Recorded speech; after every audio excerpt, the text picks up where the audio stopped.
नमस्ते। थर्ड आई में आपका स्वागत है।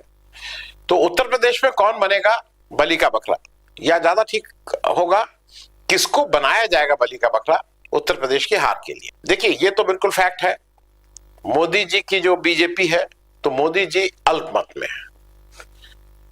एनडीए को मिला के वो अपना मेजॉरिटी मार्क्स तक पहुंचे हैं, लेकिन मोदी जी जिस तरह के दावे करते थे, जिस तरह के वक्तव्य देते थे, जिस तरह की भाषा और भंगिमा उनकी थी, उस पर मोदी जी को बहुमत नहीं मिला है। और उसकी सबसे बड़ी चोट, जो सबसे बड़ी चोट लगी है, तो वो उत्तर प्रदेश से लगी है। उत्तर प्रदेश में 29 सीट करीब बीजेपी ने गंवाई, महाराष्ट्र में करीब 23 सीट गंवाई, तो उत्तर प्रदेश से बड़ी चोट भी लगी है। क्योंकि आप इशारा समझ ही गए होंगे, बहुत से लोगों का यह है कि किसी तरह से योगी आदित्यनाथ जी को, जो उत्तर प्रदेश के चीफ मिनिस्टर, उनको उनके सिर पे इस हार की जिम्मेदारी का ठीकरा फोड़ा जाए। लेकिन मैं थोड़ा आपको कुछ स्टैटिस्टिक्स, कुछ उसकी बात कर लूं, और फिर हम लोग ये भी बताएंगे कि कहां क्या कैसे हो रहा है। 2019 में बीजेपी ने 62 और बीजेपी के सहयोगी दल अपना दल ने 2 सीटें, कुल 64 सीटें एनडीए ने जीती थी। 2024 में बीजेपी 62 से आ गई है 33 पे, करीब करीब आधी सीट, और उनके सहयोगी दल ने जो 2 सीटें थी वो 3 हो गई, 2 आरएलडी ने जीती और 1 अपना दल ने। तो बीजेपी का अपना परफॉर्मेंस तो बहुत खराब रहा। बीजेपी अब आ गई 36, एनडीए आ गया 36 पे। 2019 में जो इंडिया अलायंस था, जिसमें समाजवादी पार्टी और कांग्रेस है, अभी समाजवादी पार्टी ने 2019 में 5 सीट, कांग्रेस ने 1 सीट जीती थी, कुल 6 सीटें। लेकिन इलेक्शन से पहले 2 बाई इलेक्शंस हो चुके थे 2019 और 2024 के बीच में, जिसमें सपा 2 सीटें हार चुकी थी। तो एक तरह से आप कह सकते हैं 4 ही सीट थी, एक तरह से आप कह सकते हैं 2019 का अगर आंकड़ा लें तो 6 सीटें थी। यहां से छलांग मारी 2024 में अखिलेश यादव 5 से पहुंचे 37 पे, और कांग्रेस पार्टी 1 से पहुंची 6 पे। कुल 43 सीटें इंडिया गठबंधन को मिली। अब मैं एक सिलसिलेवार बताता हूं कि कौन कौन लोग हारे और किसकी जिम्मेदारी और कहां होना चाहिए। उत्तर प्रदेश ने कुछ नामी गिरामी भारतीय जनता पार्टी के लोगों को हराया। सबसे प्रमुख नाम स्मृति ईरानी है, बड़े बेआबरू के उनको वो हारे। अजय मिश्रा टेनी है। अजय मिश्रा टेनी, जिनके लड़के ने मतलब जैसा आरोप है 4 किसानों को अपनी जीप से रौंद दिया था क्योंकि उनको गुस्सा आ गया था। कोई ये नहीं था कि एक्सीडेंट, मान लीजिए कहीं एक्सीडेंट हो गया, कोई वो कार पे नहीं, वो आके गुस्से में उन्होंने रौंद दिया था, ये आरोप है।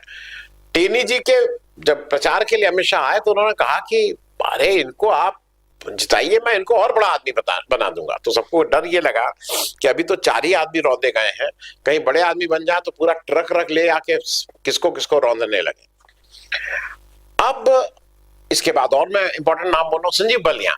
संजीव बलियान बिल्कुल नाक का बाल थे। 2014 में जब मोदी जी आया तो पहले ही बार उनको, मतलब चूंकि वो दंगा, मतलब उनके पीछे दंगे का टैग लगा हुआ था, तो गुजरात दंगे, उत्तर प्रदेश में जो हिंदू मुस्लिम दंगे, उन सब के उसमें उनको 2014 में ही मंत्री बना दिया गया था। इतने खास थे। महेंद्र पांडे चंदौली से हार गए, साधिर निरंजन ज्योति ये हार गए। तो बड़े बड़े दिग्गज उत्तर प्रदेश में जो एक तरह से फेस थे भारतीय जनता पार्टी का, वो लोग को हार का मुंह देखना पड़ा। लेकिन इन सब में जो सबसे करारी हार हुई, और जहां पे जिसको कहते हैं ना, कोई जगह नहीं मिल रही है मुंह छुपाने की, और जिसका कोई एक्सप्लेनेशन नहीं मिल रहा है, उसका जो मैनिफेस्टेशन हो रहा है उस हार का, वो बीजेपी की तरफ से सिर्फ गाली देना हो रहा है कि अयोध्या और फैजाबाद के लोगों को गाली देने के अलावा और कुछ बीजेपी की तरफ से नहीं आ पा रहा है। और वो सबसे बड़ा जो जीत है, वो अयोध्या से अवधेश प्रसाद जी, उस कंस्टिट्यूंसी का नाम फैजाबाद है, अवधेश प्रसाद समाजवादी पार्टी के दलित, उससे जनरल सीट से जीत के आए और ठीक से जीत के आए। तो वो एक बड़ा अपसेट था। राम मंदिर किसकी बात कौन कौन सबसे ज्यादा करता था, मतलब राम मंदिर किसके, सुबह शाम से राम मंदिर राम मंदिर राम मंदिर। मोदी जी, याद है ना, आप पूरे राम मंदिर पे आप पूरा इलेक्शन लेके जा रहे थे। वहां उस राम मंदिर के, जहां पे वो राम मंदिर बना है, वहां के लोगों ने क्या वर्डिक्ट दिया है, उसका थोड़ा अगर आप सम्मान करेंगे तो आपके लिए अच्छा है। फिर अब मैं आपको कुछ स्टैटिस्टिक्स इसलिए समझाऊं कि वो जरा समझना होगा, नहीं तो मोदी मोदी मोदी की आपकी जो आवाज है उसमें ये सब चीजें दब जाएंगी। 2019 में मोदी जी को की जो जीत थी वो 4,27,000 वोट से थी, ये याद रखिएगा। और 2024 में जो 4,27,000 वोट से 2019 में जीते थे, 24 में आके वो 1,52,000 रह गए। मतलब आप समझ सकते हैं, 4,27,000 1,52,000 कितने मोदी जी नीचे आए, ये देखने वाली बात है। 2014 में एक और ध्यान देने वाली बात है, 2014 में मोदी जी को वोट मिले थे 6,12,000 वोट जो माफ कीजिएगा 2019 में मोदी जी को वोट मिले थे 6,74,000 6.74 लाख। टोटल वोट प्रतिशत का जो 2019 में 63.62%। 24 आते आते मोदी जी के जो टोटल वोट है उस बार मिले थे 6,74,000, 2024 में मिले हैं 6,12,000। नंबर ऑफ वोट भी कम हो गए हैं, नंबर ऑफ वोट भी मोदी जी के कम हो गए हैं 2019 के मुकाबले। मत प्रतिशत भी जो 63.62 था वो अब गिर के 54.24% रह गया है। ये भी एक है कि मोदी जी की जो पॉपुलैरिटी है या जो मोदी करिश्मा है, वो मोदी तिल्स्म है, वो टूट चुका है। मैं एक चीज और बता दूं इसलिए क्योंकि वो समझना जरूरी है। 2019 में ऐसा नहीं, देखिए 2019 में कुल वोट पड़े थे 10,60,000 और 2024 में कुल वोट बढ़े हैं 11,30,000। नंबर ऑफ वोट तो बढ़े लेकिन मोदी जी के वोट कम हो गए, ये ध्यान रखिएगा। अब मैं हालांकि आज की चर्चा के विषय में इसका कोई रेफरेंस नहीं है, लेकिन फिर भी एक मन में एक सवाल आता है, इसलिए मैं इसका जवाब दे रहा हूं। राहुल गांधी ने रायबरेली में क्या हुआ? रायबरेली में सोनिया गांधी 2019 में 5,34,000 वोट पाई थी, 5.34 लाख। ये कुल वोट का 55.83% या कुछ ऐसे था। लीड जो सोनिया गांधी की थी 1.67 लाख से की थी, मैं 2019 की बात कर रहा हूं। और टोटल वोट जो उस बार पड़े थे, टोटल रायबरेली में वोट पड़े थे 9,59,000 वोट। अब जरा 2024 की बात कर लें, कुल वोट पड़े 10,36,000, तो वोट करीब करीब मोटे तौर पे करीब 76,000 वोट बढ़े। वहां पे 70,000 प्लस वहां पे भी बढ़े थे बनारस में। लेकिन राहुल गांधी को 2019 में सोनिया गांधी के 5,34,000 के मुकाबले वोट मिले 6,87,000, 6.87 लाख। सोनिया गांधी को मिला था 55.82%, यहां मिल रहा है 66.17%। और एक बात हरदम याद रखिएगा, राहुल गांधी रायबरेली लास्ट मिनट आए थे, 3 मई को आए थे और शायद 19-20 मई को वोट हो गया था। मोदी जी पिछले 10 साल से लगातार बनारस के एमपी हैं और वो क्या करते रहते हैं वो सामने दिख रहा है। और सोनिया गांधी 2019 में जीती थी 1.67 लाख वोट से, राहुल गांधी 2024 में जीते हैं 3,90,000 वोट से, 3.90 लाख वोट से। ये समझना जरूरी है। अब मैं क्योंकि ये समझते चलिए कि कौन जिम्मेदार है, किसका घटिया रिजल्ट आया है, कौन फेल हुआ है और कौन पास हुआ है, ये समझना जरूरी है। अब जरा एक और कंपैरिजन आपको समझा दूं। मोदी जी वाराणसी से जीते, लेकिन मोदी जी की जितनी अगल बगल की सीटें हैं, जो सीट भाई होता ही है कि अच्छा अब भाई इतने बड़े नेता लड़ रहे हैं, देश का प्रधानमंत्री मोदी जी लड़ रहे हैं, तो अगल बगल का क्या हो रहा है? अगल बगल की सीटों का अभी हाल जान लीजिए। मिर्जापुर में अपना दल की अनुप्रिया पटेल जीत गए, जो उनका सहयोगी दल है, और वो एक सीट जीत पाए। नहीं तो उनकी जो अगल बगल, मछली शहर बीजेपी हारा, इंडिया गठबंधन जीता। चंदौली बीजेपी हारा, इंडिया गठबंधन जीता। गाजीपुर बीजेपी बदहारी, इंडिया गठबंधन जीती। जौनपुर बीजेपी हारी, इंडिया गठबंधन जीती। मोदी जी की अगल बगल सारी सीटें इंडिया गठबंधन जीत गई, बीजेपी हारी। ये मोदी मैजिक था। अब फिर एक कंपैरिजन हो जाए राहुल गांधी, क्योंकि ये भी वाजिब वो है कि राहुल गांधी ने कौन सा तीर मार लिया। तो उन्होंने तीर ये मारा कि 3 मई को अनाउंस करते हैं, रायबरेली जीता और अगल बगल की कंस्टिट्यूंसी, उन्नाव एक कंस्टिट्यूंसी थी जो उनसे लगती हुई कंस्टिट्यूंसी, मैं ठीक लगी हुई पड़ोसी कंस्टिट्यूंसी, जहां पे बीजेपी जीती। बाकी अमेठी इंडिया गठबंधन जीता, बाराबंकी इंडिया गठबंधन जीता, मोहनलालगंज इंडिया गठबंधन जीता, फतेहपुर इंडिया गठबंधन जीता, कौशाम्बी इंडिया, ये सारी जो अगल बगल सीटें थी उसमें 6 में से 5 सीट राहुल गांधी जी जिता के लाते हैं। मोदी जी अगल बगल सीटों में जो 5 सीटें लगती हैं उसमें एक उनका सहयोगी दल जीतता है और 4 को मोदी जी डुबा के आते हैं। अब यहां से ये चर्चा शुरू होती है कि योगी आदित्यनाथ के ऊपर क्यों चाहते हैं कि उनको इसका जिम्मेदार बनाया जाए। लेकिन उसको करने से पहले एक चीज और समझिए, योगी आदित्यनाथ जी का क्या परफॉर्मेंस है लोकसभा 2024 में। भाई वो गोरखपुर से आते हैं, गोरखपुर से सांसद रहे हैं, मतलब जब मुख्यमंत्री नहीं थे उससे पहले लगातार गोरखपुर को रिप्रेजेंट करते रहे हैं।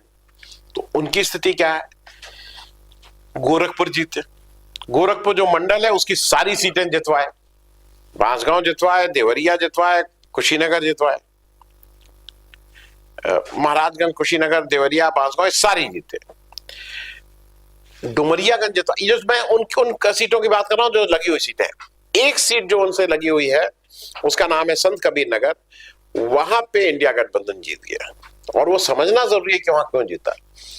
वहां पे योगी जी को लगातार योगी जी के बारे में अपशब्द बोलना, उल्टी सीधी बातें करना, खराब बयान देने वाले संजय निषाद पार्टी बना के अमित शाह के बिल्कुल चहेते खास आदमी, उनके लड़का संजय निषाद के लड़के प्रवीण निषाद संत कबीर नगर से सांसद थे और वहां पे वो चुनाव हार गए। तो वो उसका ठीकरा मुझे लगता है कि योगी जी के सिर पे नहीं जाना चाहिए, क्योंकि वहां पे वो अपने कर्म से हारे।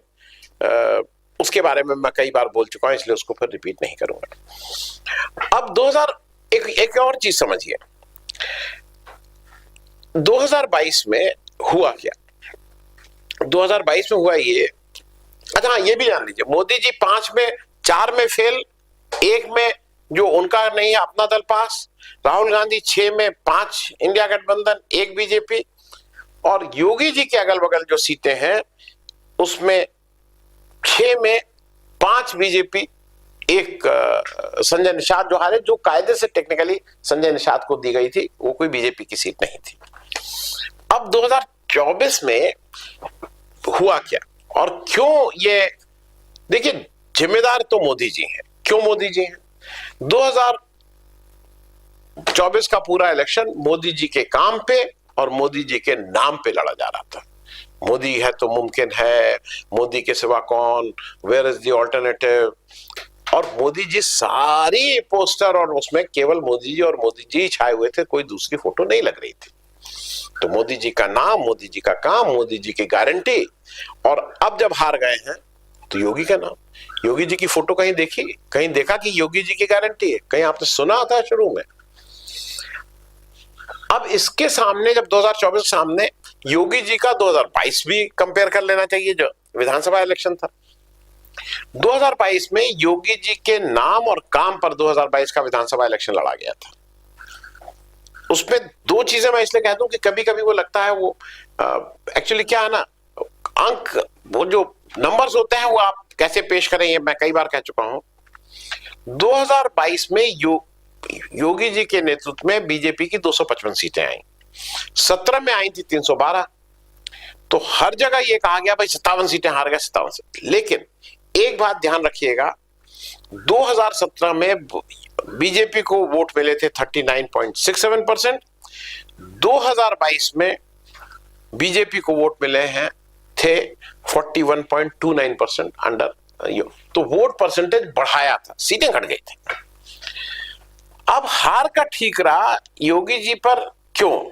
सबसे एक से मेरे हिसाब से जो मैं समझता हूं प्रमुख कारण यह है कि अमित शाह जी की राह को आसान बनाना है, उनके सामने कोई चैलेंज करने वाला ना हो। जब भी मोदी जी ये बनाए, ये सोचें कि अब वो प्राइम मिनिस्टर नहीं रहेंगे, अब किसी को हैंडओवर करना है, तो वो उनके लिए केवल अमित शाह और अमित शाह है। ये सारा कुछ जो किया जा रहा है वो अमित शाह की राह को आसान करने के लिए किया जा रहा है। अब इसमें एक एंगल आया है, मोहन भागवत जी वेडनेसडे को जाके गोरखपुर चले गए थे, 5 दिन गोरखपुर रहे,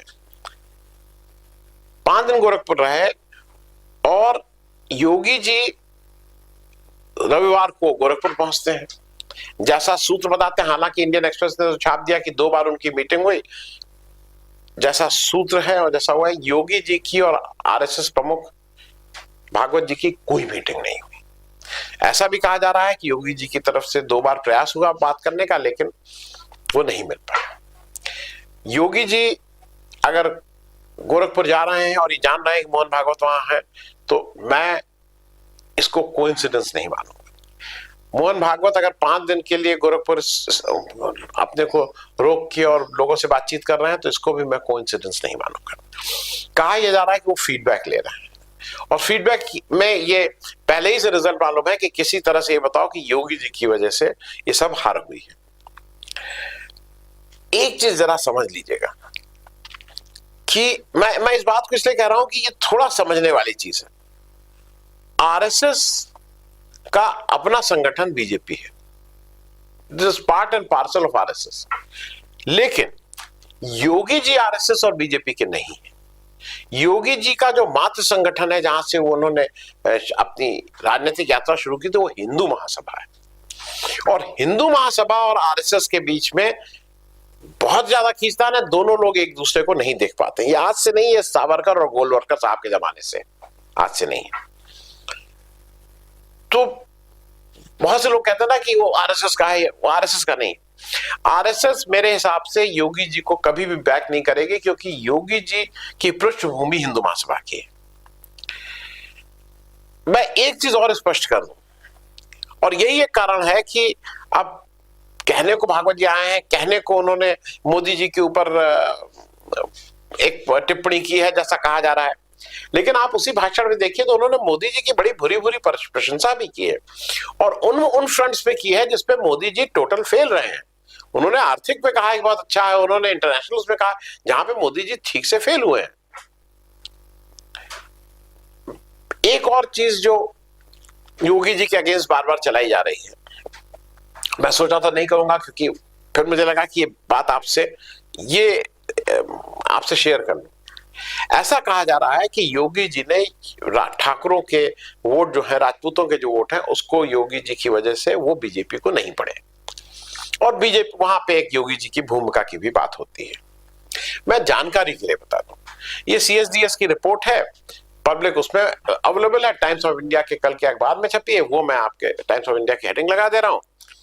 उस रिपोर्ट के अनुसार 2019 में उत्तर प्रदेश में 82% राजपूतों ने, ठाकुरों ने वोट दिया था बीजेपी को, और 2024 में ये मत प्रतिशत बढ़ के राजपूतों का हो गया है 89% और 90% के बीच में।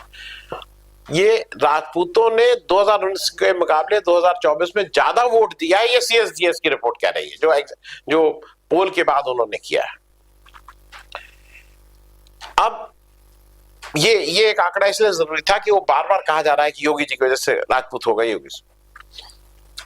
एक चीज और ध्यान रखिएगा, बीजेपी अमित शाह के को पीएम बनाने में या नंबर 2 बनाने में या फ्यूचर देखते हुए योगी जी को भले हटाए, लेकिन उत्तर प्रदेश में आज की तारीख में एक ही व्यक्ति है, इंक्लूडिंग प्राइम मिनिस्टर मोदी, जो मोदी जी भी यहीं से जीत के जाते हैं, एक ही व्यक्ति है जिसका नाम है योगी आदित्यनाथ, जो ओबीसी, यादव, पासी, कुर्मी, ये जो दलित, इन वोटों को जो बीजेपी से भाग गए हैं, इनको वापस ला सकता है। मुसलमान वोटों को नहीं लाएंगे, मुसलमान से में वो बढ़ चढ़ के होंगे। मुसलमान अगर योगी जी होंगे तो शायद इस बार जो 2% मिला है वो 1% वोट मिले, बीजेपी को 2% वोट मिले हैं, ये सीएसडीएस के अनुसार कुल मुसलमानों के, वो शायद 1% भी ना मिले। लेकिन बाकी जो ओबीसीज हैं, जो दलित हैं, उनको वापस लाने का अगर किसी के पास हुनर और किसी के ऊपर उन जातियों का विश्वास है, तो उसका नाम है योगी आदित्यनाथ। तो वो नाम आज मोदी जी नहीं रह गए। अंत में मैं खत्म करने से पहले एक चीज बता दूं, मोदी जी की दिक्कत क्या है कि मोदी जी अपने किसी गलती की जिम्मेदारी नहीं लेते। नोटबंदी करके उन्होंने क्या दुर्गति की है इस देश की, वो नहीं मानते हैं। मणिपुर में जो उन्होंने एक जो जिस तरह से वोट की राजनीति के लिए उन्होंने मणिपुर को जिस आग में झोंक दिया और मणिपुर के बारे में कुछ नहीं कह रहे हैं, तो मोदी जी उसको नहीं ओन करते हैं। ये मोदी जी की फितरत में नहीं है कि अपनी गलतियों को, आदमी मर जाए कुछ मर जाए। लेकिन फर्क क्या है कि मणिपुर में 2 सीटें थी, मोदी जी कैन इग्नोर, मोदी जी वहां नहीं, लेकिन उत्तर प्रदेश में 80 सीटें हैं, ये मोदी जी को पता है। ये बात मैं इसलिए कह रहा हूं कि अब आने वाले समय में लोग जो भी कहें, लोगों की काफी ये है कि भाई योगी जी को चेंज किया जाएगा, लेकिन मेरे हिसाब से जो अच्छा एक और आंकड़ा आ गया है कि करीब विधानसभा इलेक्शन का अगर इलेक्शन होता, विधानसभा के मतलब विधानसभा वाइज अगर वो किया जाए 2024 के वोट को, तो करीब 240 सीट पे इंडिया गठबंधन आगे है 403 में, तो मेजोरिटी ऐसे ही मिल रही है। लेकिन ये सबका मानना है कि अगर वो योगी जी इस समय चेंज होते हैं और खुदा न खास्ता अगर कहीं से मिड टर्म की बात होती है, तो बीजेपी का सफाया हो जाएगा। दूसरा, आज की तारीख में मेरे अनुसार बीजेपी के पास उत्तर प्रदेश में अभी कोई नेतृत्व है ही नहीं जो योगी आदित्यनाथ को रिप्लेस कर सके, ये मेरा अपना मानना है। वो नेतृत्व हो सकता है 1 साल में खड़ा कर दें, 6 महीने में खड़ा कर दें, लेकिन आज की तारीख में वो नेतृत्व नहीं है। लेकिन हार की जिम्मेदारी तो किसी न किसी के सिर पे डालनी ही है, और सबसे कन्वीनियंट मोदी जी और अमित शाह को योगी आदित्यनाथ ही लग रहे हैं। थैंक यू सो मच, धन्यवाद।